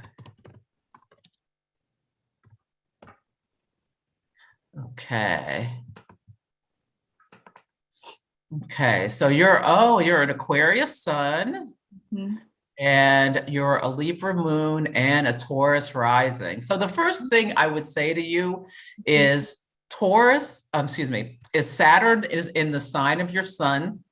Saturn right now is transiting, I think it's about 7 or 8 Aquarius. So it's coming towards your sun. So you're probably feeling potentially, you said you're feeling a little bit lost. maybe even feeling a little bit isolated or separated, or yeah, Saturn is like a heavy, wet blanket kind of that can just kind of, kind of damper ourselves. And Uranus is right at your ascendant. This is one of the biggest things that can happen in life when Uranus crosses your ascendant and it's right here rubbing on it. It's really uncomfortable. Uranus is like pushing you to make changes potentially. And what is that exactly? You said that it's one of the hardest things you can have in life or something like that? yeah, well, I shouldn't say hardest. I should say it's one of the biggest transits in life. When Uranus goes into your first house, it's like Uranus is like lightning bolts. It's like sudden changes. It's sometimes people can feel like jittery, or they it gives you like all this like sense of your body may feel a lot of nervous energy. Well, like what's going on in your life? Have you changed your job or anything, or? So that's the thing. I mean, work is going really well. Oh, right. Good. The thing is, this year I've had a lot of health issues. Right. So I've been focusing on that, and it's been difficult to launch the different projects I wanted to do this year for my business. Because every time, I had something where I had to go back to the doctor, just physically, like I just wasn't in the right space. When you're taking a lot of medication, you're not really like have the energy and stuff like that. So, but through all that, thankfully, my business is still done well. And I've been kind of courting taking on new clients, which a lot of people have been coming to me, but I just don't know if I have the energy to do it. But then with all the talk about like money and securities and stuff for next year, even though like I'm okay, I'm like, well, shoot, maybe I should take on all the clients just in case. And then also, I've had a lot of death in my life this year. In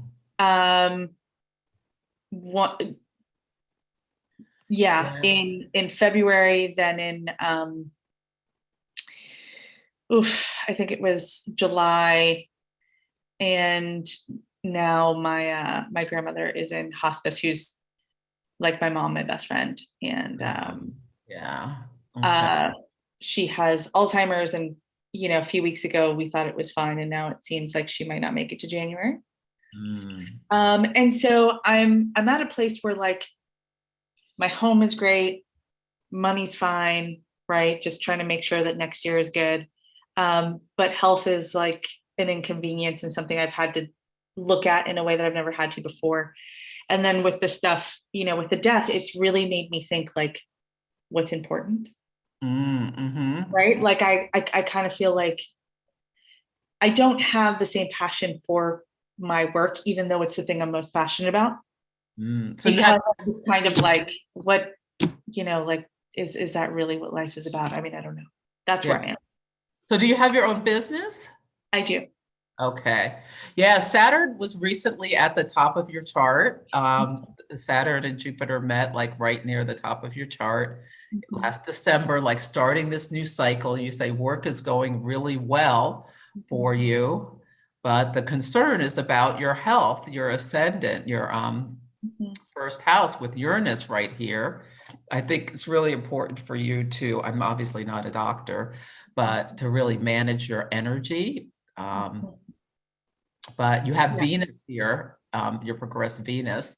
So there could be some unexpected new sources of income that come to you. Oh, that's really cool. And you're in what's called a new moon phase. So it's not surprising from the progressed phase. It's not surprising that it's not exactly clear yet how you want to move forward. If there's any way for you to wait maybe a couple of weeks before making any big decisions. I mean, I don't know how quickly you have to get back to people. Then maybe that'll help you have some time and space to see until after at least the Taurus eclipse, which is, Right.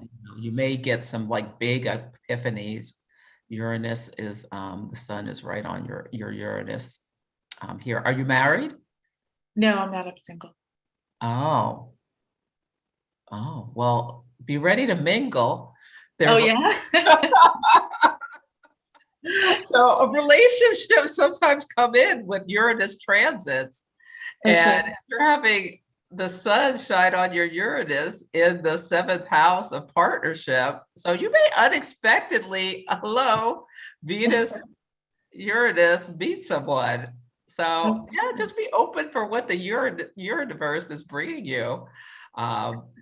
But yeah, I think, I mean, the North Node is going into Taurus. That will likely bring some good things to you.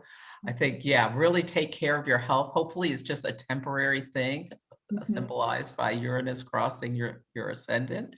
So, but definitely, take good care of your body. But yeah, I think really focused on like, what do you need to release from your life?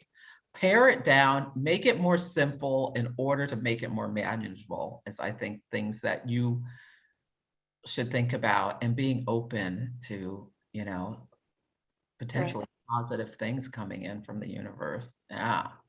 Wonderful. And just one last question. I have retrograde Mars, Saturn, Jupiter, and Pluto. Yeah, let me see. Oh, I didn't mean to stop here. Yeah, Mars retrograde can be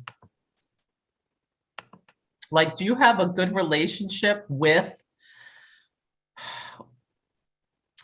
your feelings of anger or aggression, or like, are you comfortable expressing yourself in those ways? I mean, I'm becoming more comfortable, but it's more that like the background operating system is like replaying things of like things that are making me upset or angry that happened in my life that I'm moving on from. Yeah, I more look at them more closely for the personal planets, whereas, like Saturn and Jupiter are retrograde for most of the year. Okay. Saturn retrograde can be about decision making, or do you think you do good things, good decision making?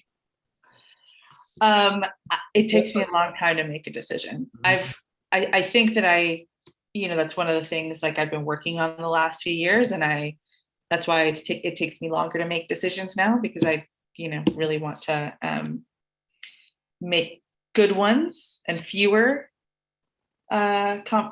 commitments. But yeah, it can take me a long while to make a decision.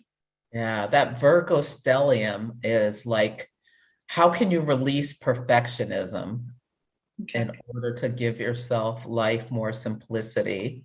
And it's not easy to release perfectionism, but you've got your, what do you call it? Their North Node at 29 degrees of Leo.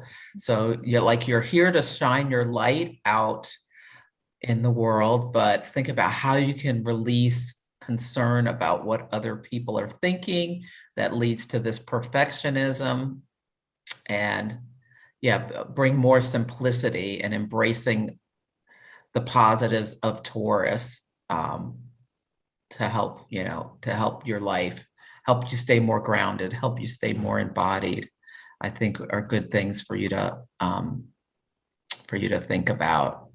Okay. Those changes, and maybe you don't need to bring on more clients just to make more money, just to stress yourself out more. Right. Yeah. Give some real thoughts to like why. Know your why for why you're doing things. Well, thank you very much. You're welcome. Oh, and I pulled a card for you, and I pulled Treasure Island. So yeah, take good care of yourself. I think good things could be coming. Oh, wow. Okay, I'm gonna write that one down. Oh, I know Jade was in a car accident when Uranus crossed her AC. So yeah, slow down. be really mindful. That Saturn Uranus square, like whatever you do, don't rush around, I think is something to keep in mind. Okay. Yeah. Yeah. Thank you, Jade, for that reminder. Okay. I'll do, okay, I can do a couple more. I'll do Jen Struck. Let's see, you're 11. Yes, Struck. Struck. Okay. Let me. Okay, so Jen. Oh, November 17th. What year? 1970. 74? 75. 5. Sorry. Okay. And was it Decatur, Georgia? Yes. And the time? It's 10:45 a.m. Okay.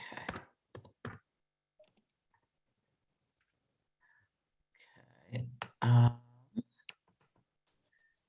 see. Oh, so you're a Scorpio sun. Oh, this is Yes.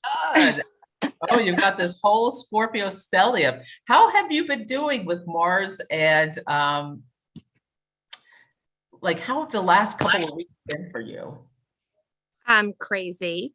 Mm-hmm. I feel like I have not been able to catch up to time. Almost like time is sped up and I'm moving from moment to moment. Mm-hmm. So yeah, it's been a little nuts. I'm just going with the flow. Yeah. Now, have you made changes in your work or your relationship this year? Changes in my work have been happening. But yes, this year was a really big change because I have a wellness studio and I'm an energy practitioner, and my husband and I also run businesses together, and I have kind of flip-flopped from doing mainly my husband and I's business to my energy practice more full time. So I've been seeing a lot more clients, and so yeah, there has been a really big change. And I moved studios in August to a bigger studio, so there's a lot more going on.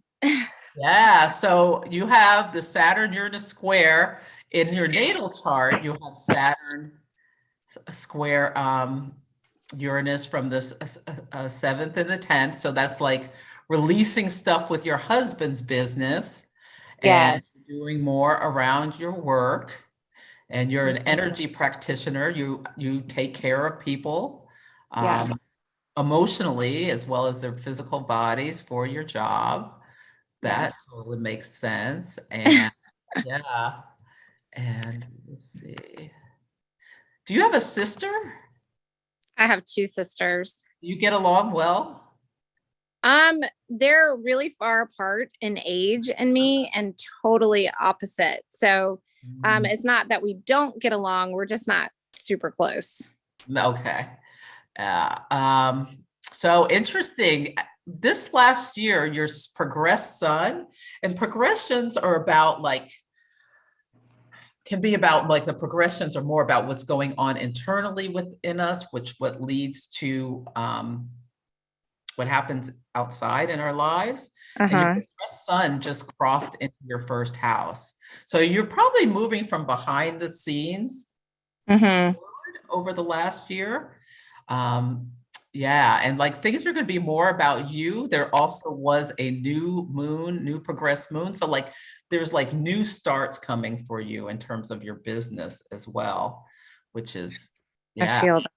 Yeah, which is exciting. So right now it's kind of like all about you and what do you want to do and your identity, and Pluto's on your progressed sun right now. So like emotionally connecting into what you want. Pluto in your first house, like the power is on your side, I think, is how you can like look at that and manifest that energy. And with the sun shining in your 10th house of work at this eclipse, think about, what do you need to release in terms of at home? I don't know if you have kids, you can delegate stuff to. Yes, I have 2 kids. Yeah, delegating things to your kids, to giving you more space, releasing things. Yeah, getting a housekeeper if that's what you need. Like, what can you do to make more space, because you're under a lot of pressure with, so you have in the fixed sign, you have your Uranus is in Scorpio, and Uranus right now is opposing you in Taurus. So that's, that's an energy that can make us want to break free from things. And Okay. Kind of done that, breaking a bit free from your husband's business. And where your Saturn is. And then Saturn is currently over in your first house as well. This is where like you're releasing, this is what you're called to release, stuff about like anything that's holding you back. With Mars and Cancer, if you spend so much time taking care of other people, you don't take care of yourself. I think maybe think about how you can take more care of yourself lovingly by, letting your kids do more stuff or take on more responsibility and things like that. And where's your Capricorn house? What is wrong with me? I can't find. Oh, your first house. Oh, you've got Venus in your first house, coming to your first house. It's going to be there for till March, after March. So it's good for you to really be shiny and bright and not selfish, but like kind of like doing some stuff for yourself. I think that has a lot to do with my practice, just because I feel like I'm getting pushed to be, I am a lot behind the scenes. I'm very word of mouth. I don't advertise, my energy work, but it's really funny because I definitely feel I'm being pushed energetically to connect with more people. I've probably had more clients since the pandemic than I've had the entire time I've done this for 8 years. So I am getting pushed in that sense for growth, but I also think it's just because I'm working with so many people that are going through awakenings. So I can see that that's awesome. Yeah. You'll probably find people are even more drawn to you when Venus goes in your first house.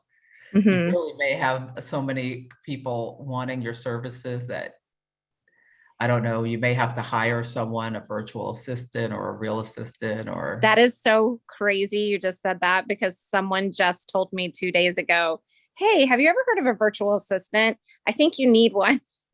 Yeah, I think you should really think about investing your resources and hiring someone to help you. Yes, it actually would be really nice because it's really hard to run the studio.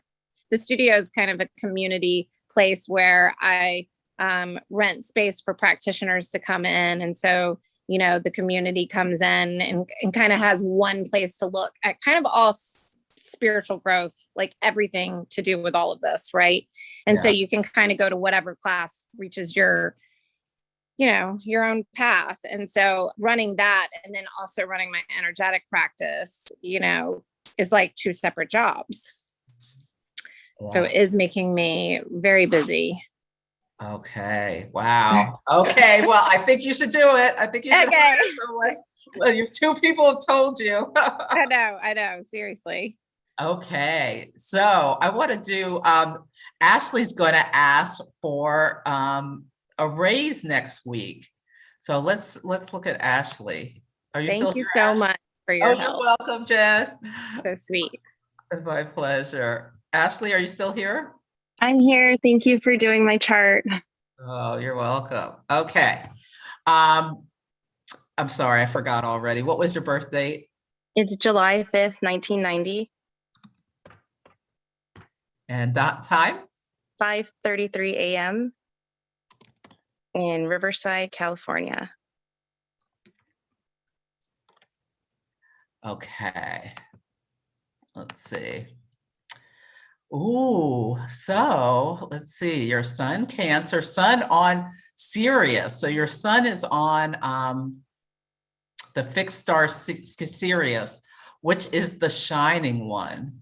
Or it could be the scorcher. So yeah, I really want you to focus on thinking about Yeah, thinking about your worth. I want you to write the love letter to yourself, for sure. And your moon is in Sag, so you are going to have a solar eclipse on your moon in a couple of weeks in your 6th house of the work that you do with money, the work that you do for money. That sounds good for a raise. Venus is in your 6th house right now. That's nice. And let's see, you had a solar eclipse to your Venus in the 12th in around June. Yeah, interesting. What kind of work do you do? I'm in the veterinary field, so I'm actually a client relations manager for veterinary hospitals. But we recently took on a different sort of position. So in the hospitals that I currently work in, we outsource a lot of the online fulfillment. So we do like marketing and online appointment fulfillment through texting and email and that sort of thing. And it's kind of like a separate business from the actual veterinary hospital. So I actually have a team that works under me. And I kind of just fell into that position. It wasn't really given to me, I guess, from the beginning, and my title is not conducive of the actual work that I'm doing. So I'm really planning to ask for a promotion and maybe even a different title to go along, coincide with the work that I'm actually doing. Yeah, I would recommend that you have everything together. What do you want your new title to be? So have it exactly how you want it, and aim a little high. Companies are, they're reading about the Great Resignation. They don't want to lose good employees. I like how your progressed moon is in the 8th house of shared resources and how it's coming up to your north node. So that could be, looking at your chart, I think it could be a good chance that you'll get a yes and what you want. I want you to aim high. Obviously not ridiculous, but yeah. Let's see. And I pulled the forgiveness card for you. Does that have any meaning? Mending and protection. It certainly could in different, I guess in different categories or different aspects. Yeah, so think about that. It's the mending card in protection. I'm going to read it to you because maybe it'll trigger something. Let's see. Oh, think about heartbreak being a strange healer of souls. So I don't know if there's been any heartbreak in your life at some point recently, but loss allows us to see ourselves as a larger scheme, opening us up to sympathy, empathy, and deepening independence on others. So if that may be something that you need to do for this eclipse, is let go of heartbreak, dealing with loss. In terms of your career, I think the energy is really good for asking for a raise with an eclipse to your moon, your progressed moon coming to your north node, being in your 8th house. And yeah, I like it. I like it for asking for a raise. And you're coming up in about 8 months to like a full moon secondary progress phase where like all will be revealed about something. And I like how Jupiter's, climbing to the top of your chart, and will ask. I like it too. There's good things there. And if they're not willing to pay you what you're worth, you can investigate other options, but I like it. And okay, Ashley, I am going to just practice with you and I'll look at this later, but well, I'm going to ask, will Ashley get her job? Will Ashley get her raise? I'm taking this horary class. Okay, and I'll see if I can answer, see if I'm right. So I want you to let me know. I'll work on that later. Looking good. Venus at the top of the chart. So, okay, you have to let me know if you get the raise or not. I need to work on that more, but. Okay, I definitely will. I'm tuning into the next event that you have like this for the next eclipse. So I'll let you know what happens. Okay. Very good. Okay. Thank you. You're welcome. Okay, let's see. And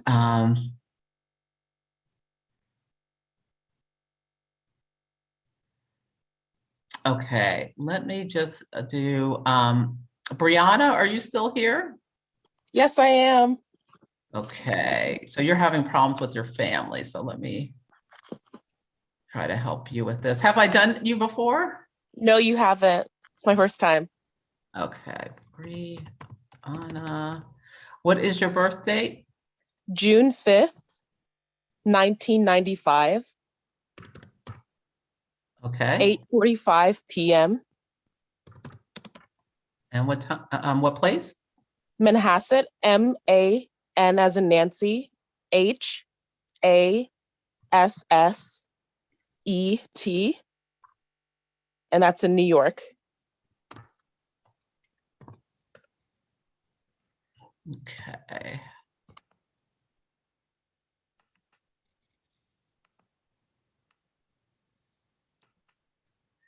Okay, so you are a sun in Gemini and a moon in Virgo and a Sag rising. So the eclipses have been bouncing back and forth between your first and seventh houses and now your 12th house. Yeah, so it's been a lot. And this eclipse is going to be really near your Venus. Yeah, so what's going on for you? Yeah, so I'm the youngest of my family, and I'm also like the artist of the family. So I'm a dancer and I've been pursuing the arts. And since the pandemic has happened, my family has been like, what's going on, Brianna? When are you going to get that job, Brianna? Like, when are you going to actually buckle down and get a job? And I feel really accomplished in my field, but also feeling this like struggle with tradition versus innovating something new. And yeah. Okay, so the first thing that jumps out at me is your progressed moon is in the sign of Leo at 29 degrees. So it's about to change. So you may feel this big change for yourself in the next month or so. I really want you to watch for being too self-critical with your moon moving into Virgo. Yeah. And see how you can really focus on, the thought about, knowing your worth despite what your family is saying to you. Do you live with them? Yes. Oh gosh. Yeah. Well, you have Venus in your 5th house. You're an artist. And yeah, this eclipse is going to hit your Venus. And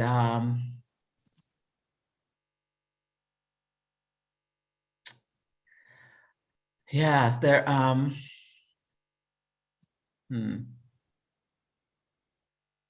let me pull a card for you. I feel like what do you really need to know to help you? I think it'll be really helpful for you when the North Node is going to move into your 5th house. But you're also going to be having what's called a nodal opposition because your North Node's in Scorpio and your South Node is in Taurus. What's happening in the sky is going to be the reverse. So people and things will come into your life that gives you kind of like a mirror. on how are you embodying those traits around having a North Node in Scorpio, about, transforming, being able to make changes, dealing with powerful people. When Venus was retrograde at the top of your chart this last couple of months, recently in September, October, did any things or any communications come to you about your career that stick out? September, October. Or revelations? Revelations. I went to a residency and realized that I need to progress forward. I'm kind of like aging out of the postgraduate stage of my life and into like a more established or early career artist phase. And I had a residency during that time period that made me realize, oh, I need to really focus more and put myself in more rigorous artistic community. Mm-hmm. Yeah. Well, so this next eclipse is going to be on your Pluto. And Vesta is really close to your Pluto too. So yeah, the sun is shining on you in groups. And how can you network with people? I think that could be positive for you. And yeah, I think this Thanksgiving is going to be really important for you to do whatever you can to shore yourself up before that, because, this can be those transits I was talking about with the Mars opposite. People may be pushing your buttons, and like, how can you like stand in your truth and be true to yourself without, and not let yourself be triggered to explode or anything, or like turn things inward on yourself, especially with your moon your progressed moon right about to change in Virgo. Yeah, just really take good care of yourself for that. And I pulled a card for you, the deep knowing. So this is like, really think about, what is true despite what other people are telling you. You've got a Libra midheaven, you've got Venus in the 5th house. You are an artist. And what can you do to be true to yourself and know about how you need to move forward in order to, you have to support yourself and all those kind of things, but not, try not to let the outside influences damage your self-esteem, is what is coming to me about that. Thank you so much. You are welcome. Okay, everyone. Sorry, I did not get to everyone. Oh, Jenny M, I think I wanted to get to you. What was your question, Jenny? Well, I gave you, you don't have my birth chart, but the eclipse is literally on my rising sign with like 30 seconds. So it feels very personal, and but it also seems kind of like scary, you know what I mean? Like, where with all of the like the powerful sort of dark energy, I'm coming to realize that I was born with that right in my chart. I mean, look how dark and scary I am, right? And yet there is a sense of feeling like I just have been really interested in learning. I've learned a lot about alcohol in the past little while, because I want to get to the other side of it, as it were, and find, how to use it, since it's at my rising. Do you want me to give you my? Sure. What's your birth date and time? 3/6/86, and the time is 9:39 a.m.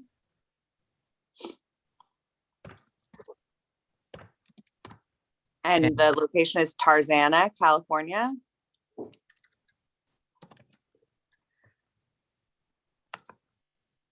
Oh boy. Okay, yeah, you've got algal right at your ascendant. Yep. And then you've got Saturn, Mars, and Uranus. And I know, it's great. It's the best. But I love, like, what's been cool is I have the Jupiter right there at 3 degrees Pisces. So I just got to dip into that a bit over the summer. And I'm looking forward to next year. Mhm. And and so Pluto and the moon, the transiting Pluto has been like on my moon for a while now. And most people, from what I've learned, don't go through that transit because Pluto is such a slow moving planet. So it's not something that like everybody goes through in their whole life, unless they have a moon in Capricorn, essentially in the past like 100 years, right? Because Pluto moves so slowly, or early Aquarius. Pluto's been in Capricorn since 2008. So Right. yeah, not everyone has these different Pluto transits. So that's really intense. How old are you? 35. Okay. And so you're getting ready to go into another Saturn square, right? Oh no, you already had your Saturn square. Okay. Yeah. And I have Saturn and Chiron are in opposition in my. Wow. Yeah, you've been going through it. And yeah, so have any good things come from your job or anything with Saturn at the top of your chart? I mean, it's definitely been about I think of Saturn in a good sense. I call it like big daddy energy, where like I've had to be the boss, as it were, in my professional life, and sort of make hard judgment calls and sort of make the choices to I think of the Aquarian energy as like, you know, having to do the hard work and maybe benefit other people, but not you know, but it's a climb, right? To be that sort of water bearer, to go find the jug and fill it up and bring it back. And so it's definitely been hard, but yeah, I my whole life is very different than it was 2 years ago, you know. And so I'm just, again, I'm so interested about the way that the North Node has kind of been in my first house. But it's also been conjunct to Lilith, which I don't know if to me feels super related to the algal energy about being the sort of dangerous woman, as it were, right? And misunderstood perhaps in that sense. Yeah. So yeah, you're going through, it'll be really interesting to see what happens with this. So and I have my Medusa hair, I like to say, with my like crazy wild hair. I've been thinking lately, I'm like, oh, there's my Medusa hair. So first house, you know. How great. Yeah. So how can you use this intensity for good? Would be big. Or for like, I don't know, for good as much as like for like like claiming my power is sort of how I thought about it. Yeah, that's what I mean. Yeah. For your highest good. Yes. And yeah, think about what you want to burn off. Like lunar eclipses are release. Endings, yeah. Yeah, endings. What do you want to burn off about your identity or let go of? Anything that's holding you back to get ready for your Jupiter return next year, with Jupiter going through, you know, your sunshine. Oh no.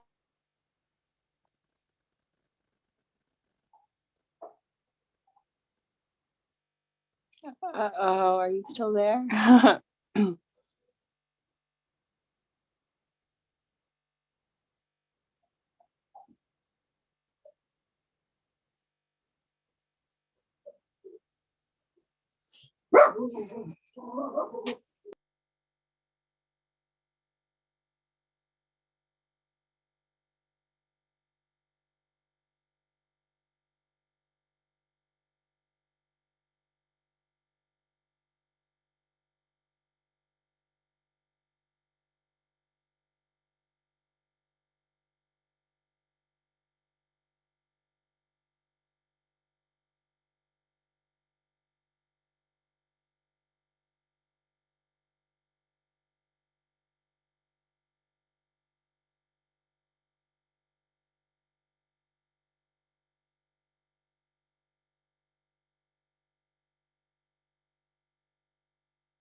I heard that algal makes the internet go out, so that might have been just my fault with my chart. Sorry, guys. I make things get glitchy.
Sorry about that. My power.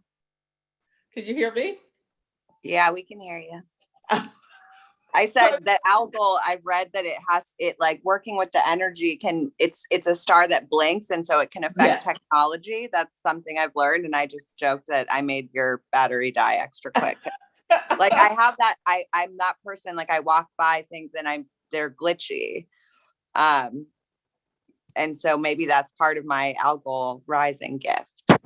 Ah, I love that. Yes. Because it's actually 3 stars, not 1. There's 3, and they blink on and off. Yeah, and they're very weird. So, but yeah. Yeah. So, okay, I've got I'm looking at you on my iPad. I got my, let me see. Oh, can I get back onto this? Oh, no, I don't know. Yeah, what's so also interesting is you have Uranus right on your Venus in the 12th house. So think also about how you can let go of, I think this eclipse is a lot about you letting go of things in order to like move to where you want to. And like, embracing that power.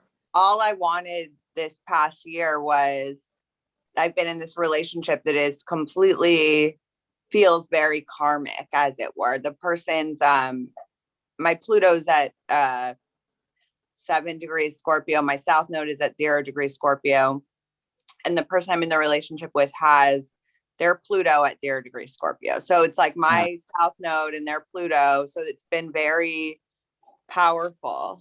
And the person actually is disabled. So it's Pluto's in my 6th house and having to do sort of with health and daily stuff. And so that's been a big piece of the relationship, is to work with that. And I'm really good at that. And I'm not so great at sort of taking care of myself, which is the North Node piece, I think. And so, all I want is just to like have babies and live happily ever after and do that. And this past year has been a lot about work and about sort of my being misunderstood, perhaps.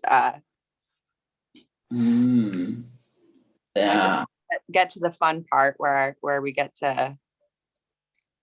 Well, I think with the North Node going into Taurus, I think that will bring, like, really look for some positive things coming into your life, with you taking action to bring them in as well. I'll also say when Venus was in Taurus and it crossed over into my 1st house, I really was feeling myself in a way that I was like, this is not related, because I'm not someone who tends to like really like admire myself that much, let's say in a like superficial way. But this past year I've been, we've been home and I'm somebody in the world, like I always kind of look fine, but I don't like I always kind of play dress up. If I'm at home, I play, and I get way more dressed up to do nothing and sit at my house. So being in quarantine, I really got to play a lot and kind of like, have like just a new relationship sort of with that kind of like glamour and whatever, and things that I normally wouldn't care about or do. But this past year I've been all about it. And like, that's why I said my Medusa hair, like my hair is just taken out, I have these extensions and it's like this whole thing, but I love it. And I feel like a mermaid princess. And so it's just interesting the way that like, that's something that's never been important to me. I think like there's too many things going on in the world to really put that much energy into one's like hair. But I've been so happy having sort of participated, as it were, in that kind of thing this past year, being stuck at home. So it's been interesting. How funny. Well, your progressed moon is in Taurus as well. So, and right near your Venus, it was connected with your Venus about 4 months ago. So yeah, that totally makes sense. I pulled the card Clean It Up for you. So really think about what you want to let go from your life. The sun for this eclipse. Well, the sun today is shining on your 6th house of daily life. I'm going to the dentist tomorrow. So good. Okay, well, there you go. Clean it up. And yeah, just about thinking about shedding. What do you want to shed so that you can bring new things in? You're making space in order to. I've literally been doing that. Actually, my friend was living with me. She just moved out. And so what I've been doing is sort of putting my environment back together, just in reflection of me and nobody else, you know? I love that. Yes. It's a lot of work. It is work. It's the life's work. Really quick, because we talked about, I have this Medusa painting that I got that's been my like spirit animal, and it's very for the eclipse, I think it's very Medusa. Isn't that beautiful? Oh yeah. Oh, I love it. Yeah. Wow, So that's my spirit that's animal. perfect. Yeah. That is cool. And what a perfect way to end the session. So for people I didn't get to, I'm sorry, but maybe the next one, we have another one on the 2nd of December, and I'll hopefully get to you then if you wanted one. But thank you so much, everyone, for coming. Sorry that it knocked me off, because I will have my power cord next time, or try to be less verbose. So anyway, have a safe and happy eclipse, and thank you so much for coming.